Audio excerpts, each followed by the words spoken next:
అందరికీ శ్రావణ మాస శుభాకాంక్షలండి. ఈ నెలంతా చక్కగా ఇంట్లో పూజలు బాగా చేసుకోవాలని, మీ ఏదైతే కోరిక ఉందో ఆ కోరిక నెరవేరాలని మనస్ఫూర్తి కోరుకుంటున్నానండి. సౌభాగ్యంగా అష్టైశ్వర్యాలతోటి, ఆరోగ్యంతో, అలాగే పిల్లలతోటి ఇంట్లో కళకళలాడుతూ సంతోషంగా ఉండాలని మనస్ఫూర్తి కోరుకుంటున్నానండి. అలాగే ఇది నా ఓల్డ్ వీడియో నేను మీతో షేర్ చేసుకున్నాను. ఈ మాసం మొత్తం మంచి మంచి వీడియోస్ పెడతాను చూడండి. అలాగే యూట్యూబ్లోకి వెళ్ళి కూడా వీడియోస్ అన్ని చూసుకోండి.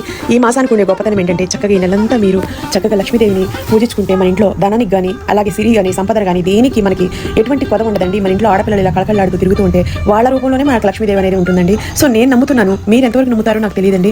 కానీ ఇలా ఇంట్లో మాత్రం రోజు లక్ష్మీదేవి దగ్గర దీపం పెట్టుకొని, అలాగే తులసికోట దగ్గర దీపం పెట్టుకొని అమ్మవారికి మంచిగా ప్రసాదాలు పెట్టుకుంటే మన మనసులో ఉండే కోరికలన్నీ నెరవేరి మన ఇంట్లో ఉన్న దరిద్రం పోతుందండి. ఫస్ట్ ఇల్లు కూడా కళకళలాడుతూ పిల్లలతోటి ఇలా ఎక్కడైతే ఉంటుందో అక్కడే లక్ష్మీదేవి కొలు ఉంటుందండి. శ్రావణ మాస శుభాకాంక్షలు. మీ ఇంట్లో పెళ్లిళ్ళు కానీ, గృహప్రవేశాలు కానీ, భూమి పూజలు కానీ, అలాగే మీరు కొత్తగా బిజినెస్ స్టార్ట్ చేయాలన్నా, ఏ మంచి పని చేయాలన్నా పూజారి గారి నెంబర్ అవసరం పడుతూ ఉంటుందండి. పోస్టర్లో పూజారి గారి నెంబర్ పెడుతున్నాను. వీళ్ళు చాలా సీనియర్. మీ ఇంట్లో ఎటువంటి శుభకార్యాలకైనా, శుభగడియల కోసం వీళ్ళని సంప్రదించండి. వీళ్ళు చాలా అంటే చాలా సీనియర్. జాతకాలు చూస్తారు, ఇతర దేశాల్లో